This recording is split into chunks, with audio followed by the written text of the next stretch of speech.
Bing bongy bong, bing bongy bong. This is Joe, the bearded historian. He'll tell you an interesting story. Be careful of his soldiers, they can be brats. This is Angel, she's an entity. She'll cause chaos and plant her hands at you. This is Sue, she likes spirits, not the alcohol. She's the reason this channel exists. This is David, he likes fire trucks. He's here occasionally. Bing bongy bong, bing bongy bong, bing bongy bong. We preserve his story. Hi. It's Wayback Wednesday. Technically it's Thursday because I'm not posting this on Wednesday. Because it was a crazy busy day and I didn't get it done until late, and I'm not doing it late. So you guys are going to have to deal with it on Thursday. I know most of you don't care. But I do appreciate those who do pay attention to my mismatched postings sometimes.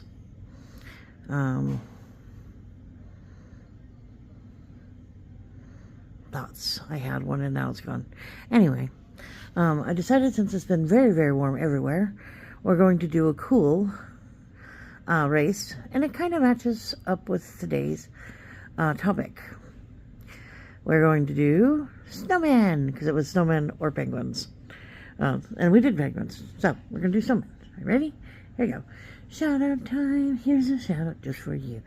You support me, so I support you. This shout out is for our... See who it is today. They are all lined up in your snowman costumes. Here we go. We got Conscious Mary. There's Phoenix. There's Big Ben. There's Great Lakes. There's Intrepid. There's Ron. Nature. Cokes. Choo Choo. Ed's. American Wife. Sunrise. Hilda. Hanash. Mayhem. Ava.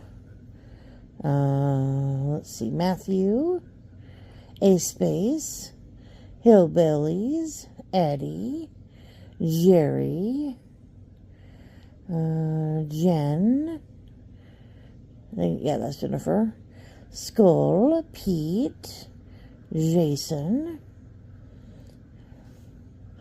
Jerry, there's Sheena. Oh, is it going to be Sheena? It is Sheena. Sheena hasn't won in a while. Alright, so Sheena's sales, thrifty treasures. I'm pretty sure that changed a little bit. That's okay. Anyway, Sheena sells things. We got some shorts for the 4th of July, some of her jewelry, and then her lives. Which she hasn't done in a while, but that's okay. So... this is her channel. Looks like she hasn't posted in a while. So not as active as she once was. But did post on the 4th. So check her out. She sells stuff and jewelry. Was at 4K. Like, share, comment. Have a good day. Alright, fellas. The bearded is discovered... That was almost a sentence. Sue discovered how to speak English.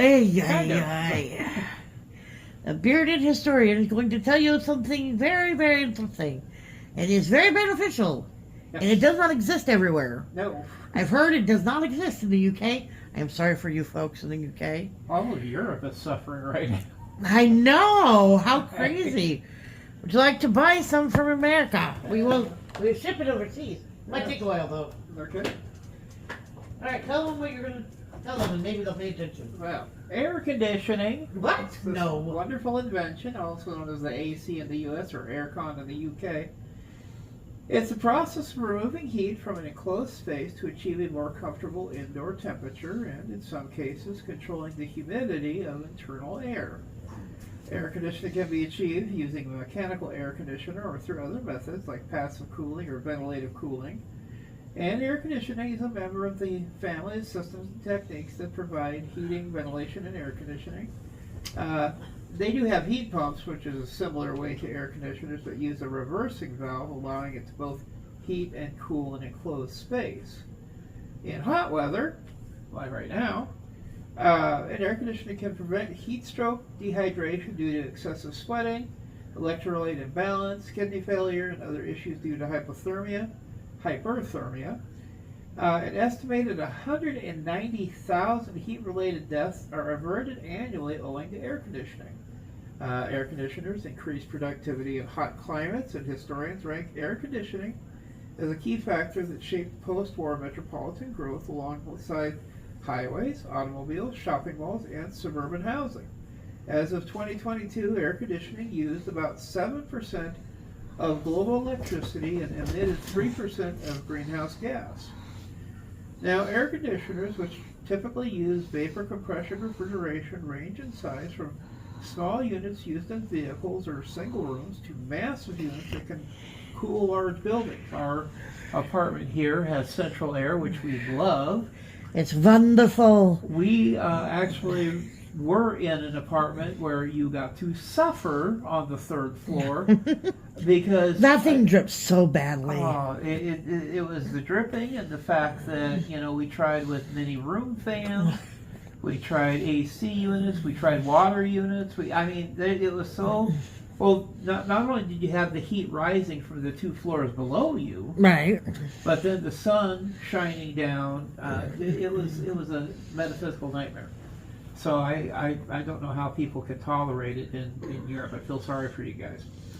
Now they say that with the large buildings and air source heat pumps, which can be used for heating as well as cooling, are becoming increasingly common in cooler climates.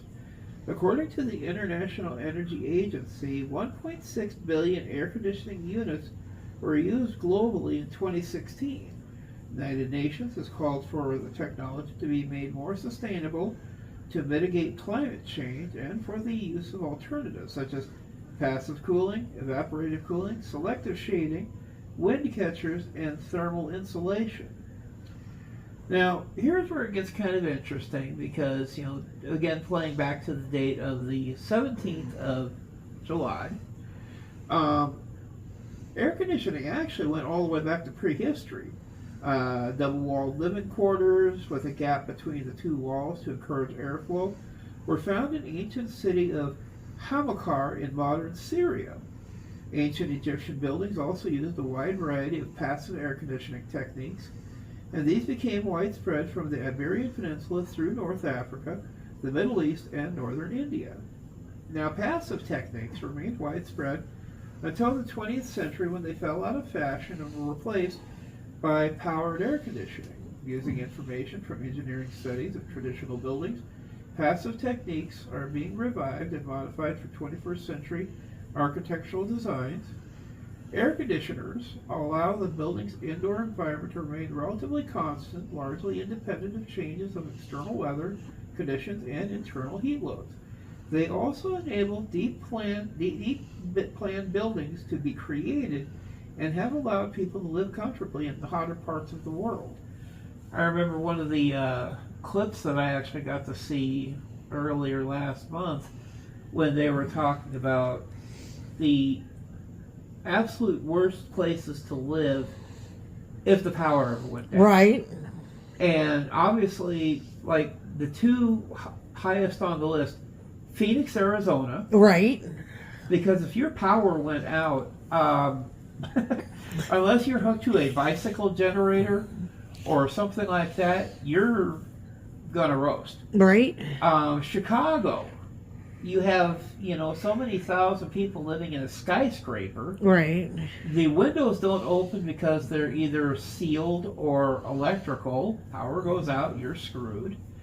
And then the other one that was kind of crazy is when they talk about down along the Gulf Coast, because while you may have water down there, once your power goes down and your pumps go down and the water starts seeping out of the manholes and out of the drainage, again, it's going to become sticky, humid. And I made the mistake of taking a trip down to Alabama in August. No thanks. If you go down to a place for a week and you spend 6 of the 7 days in the pool trying to stay cool, yeah, that's not how bad it was. Now, Uh, Preceding discoveries, back in 1558, a fellow named Giambattista della Porta described a method of chilling ice to temperatures far below its freezing point by mixing it with potassium nitrate, then called nitrate, in a popular science book, Natural Magic. In 1620, Cornelius Drebbel demonstrated turning summer into winter for James I of England. Chilling part of the Great Hall of Westminster Abbey with an apparatus of troughs and vats. Drebbel's contemporary Francis Bacon, like Della Porta, a believer in science communication, may not have been present at the demonstration, but in a book published later in the same year, he described it as an experiment of artificial freezing and said the nitrate, or rather its spirit, is very cold, hence nitrate or salt, when added to snow or ice, intensifies the cold of the latter, the nitrate by adding to the cold, but the salt by supplying activity to the cold of the snow. Now, 1758, a certain fellow we know of, Benjamin Franklin, and John Hadley, a chemistry professor at the University of Cambridge, conducted experiments of applying the principle of evaporation as a means to cool an object rapidly. Franklin and Hadley confirmed that the evaporation of highly volatile liquids, such as alcohol and ether, could be used to drive down the temperature of an object past the freezing point of water. They experimented with the bulb of mercury and glass thermometer as their object. They used a bellows to speed up the evaporation, and they lowered the temperature of the thermometer bulb down to minus 14 Celsius, 7 degrees Fahrenheit, while the ambient temperature was 18 degrees Celsius, or 64 degrees Fahrenheit. Franklin noted that as soon after that they passed the freezing point of water, 0 Celsius, a thin film of ice formed on the surface of the thermometer's bulb, and that the ice mass was about 6 millimeters thick when they stopped the experiment. Upon reaching negative 14 Celsius, Franklin concluded, from this experiment one can see the possibility of freezing a man to death on a warm summer's day. Yeah? Well, in the 19th century, many developments in compression technology occurred. In 1820, an English scientist and inventor, Michael Faraday, discovered that compressing and liquefying ammonia could chill air when liquefied ammonia was allowed to evaporate. In 1842, Florida physician John Gorey used the compressor technology to create ice, which he used to cool air for his patients in his hospital in Apalachicola, Florida. He hoped to eventually use his ice-making machine to regulate the temperature of buildings. He envisioned centralized air conditioning that could cool entire cities. Gorey was granted a patent in 1851, but following his death of his main backer, he was not able to realize his invention. In 1851, James Harrison created the first mechanical ice-making machine in Geelong, Australia, and was granted a patent for either vapor compression refrigeration system in 1855 that produced 3 tons of ice per day. In 1860, Harrison established the second ice company. He later entered the debate over competing against the American advantage of ice-refrigerated beef sales to the United Kingdom. Now, while early cooling systems typically relied on bulky, reciprocating steam engines for power, a significant technological shift occurred in 1894 when Hungarian engineer Istvan Rock began manufacturing industrial ammonia compressors driven by electric motors developed in collaboration with Gans Works. This innovation made these systems more compact and suitable for urban environments. In 1896, his factory produced dry air cooling apparatuses specifically designed for cooling and dehumidification of hospitals, theaters, large public halls, and even residential rooms, several years before the widespread commercialization of modern air conditioning. The system operated using an electric motor-driven ammonia compressor to chill a secondary refrigerant, typically brine, salt water. This cold brine was circulated through pipes to a dry air cooling unit, the precursor to the modern air handler, where fan forced ambient air over the chilled coils.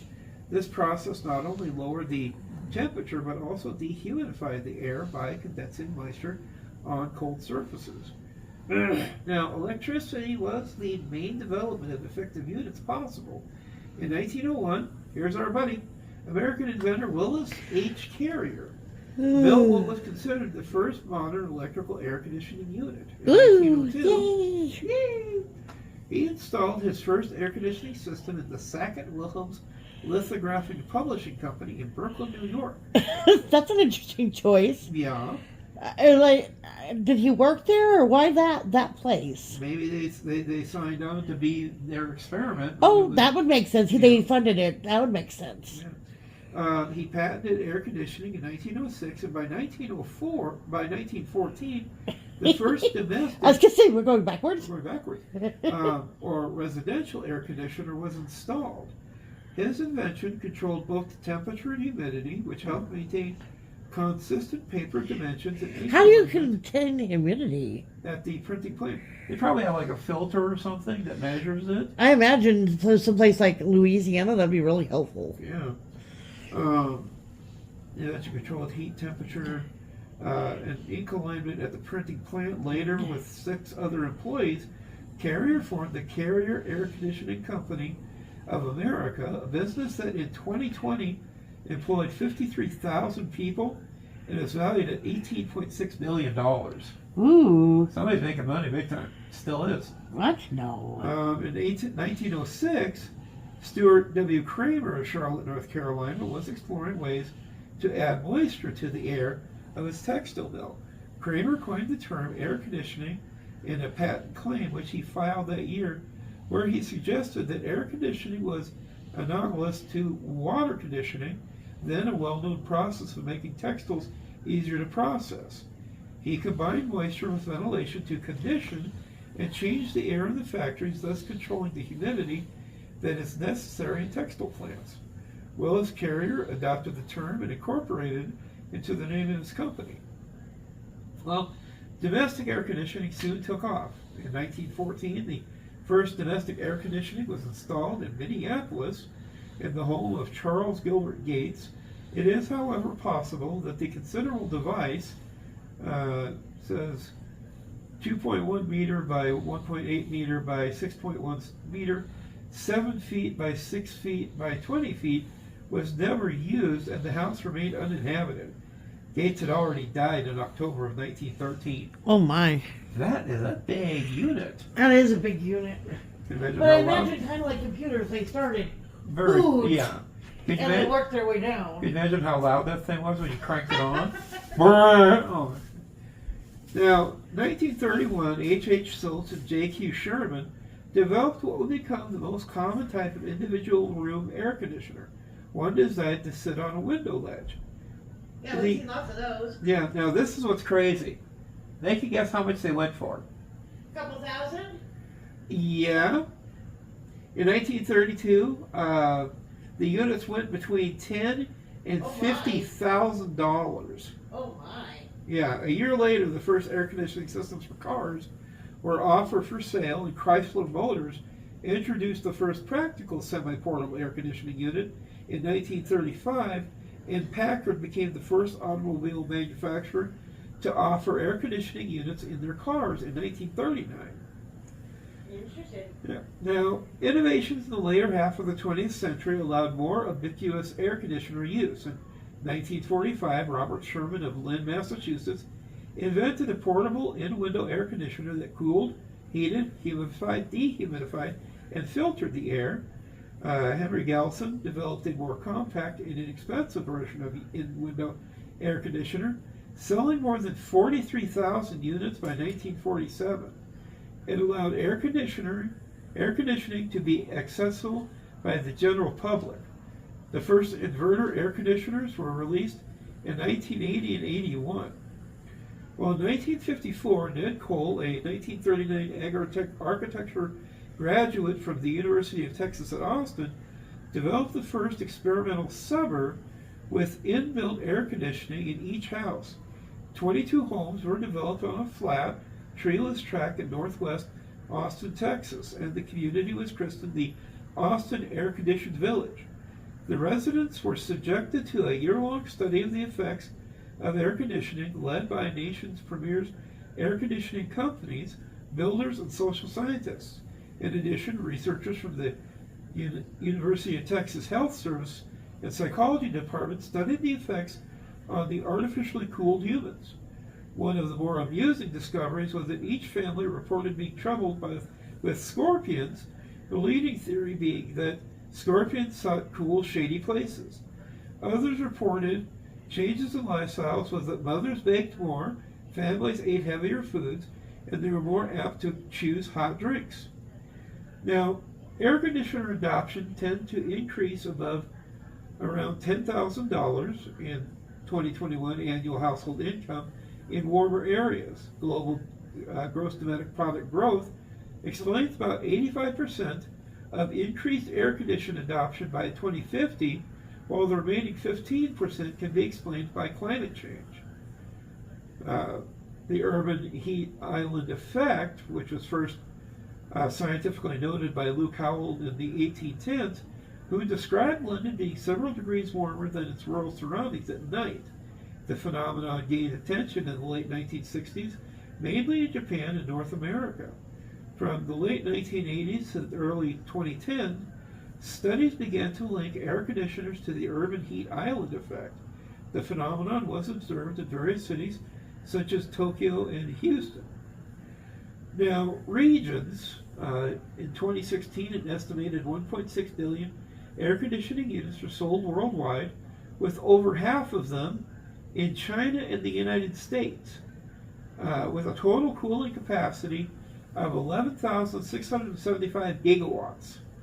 The International Energy Agency predicted in 2018 that the number of air conditioning units would grow to about 4 billion units in 2050, and the total cooling capacity would grow to about 23,000 gigawatts, with the biggest increases in India and China.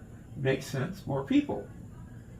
Now, Asia, between 1995 and 2004, the proportion of urban households in China with air conditioners increased from 8% to 70%. Between 2010 and 2023, air conditioner use in India tripled from 24 units per 100 households, with the most ownership in Haryana, Chhattisgarh, Rajasthan, and Delhi, and the least in Telangana, Tripura, Manipur, and Himachal Pradesh. In North America, as of 2015, nearly 100 million homes in the United States, or 87% of U.S. households, had air conditioning systems. In 2019, it was estimated that 90% of new single-family homes constructed in the U.S. included air conditioning, ranging from 99% in the South to 62% in the West. I will also say this from experience. Trailers, everybody's famous belief that it's a quick, portable, and cheap form of housing. If you don't have air conditioning in them, you will die during the summer. It is a horrible metal box. But, some places, if it's, you're further north where it doesn't get that hot, you might be able to get away with it.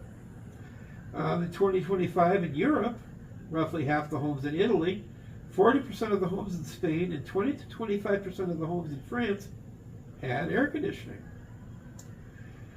Now, operating principles for air conditioning, cooling in traditional air conditioning systems is accomplished by using the vapor compression cycle, which uses a refrigerant's forced circulation and phase change between gas and liquid to transfer heat. The vapor compression cycle can occur within a unitary or packaged piece of equipment, or within a chiller that's connected to a terminal cooling equipment, like a fan coil unit in an air handler. On the evaporator side and heat rejection equipment, such as a cooling tower on the condenser side, an air source heat pump shares many components with an air conditioning system, but includes a reversing valve, which allows the unit to be used to heat up as well as cool space. Ours is kind of nice to that effect. If it gets cold in the wintertime, our system will kick in and raise the temperature of the apartment. And during the summer, like it is right now, last 2 days, it's been over 100 degrees. The air conditioner keeps it at a nice 72 to 73 degrees. Trust me, I'm the one in the house that usually winds up discovering if it's getting hot, or my son will come out and actually turn the air conditioning back on. My mom, when she gets done with her morning soak, will usually turn it to heat so she doesn't freeze after she gets done soaking.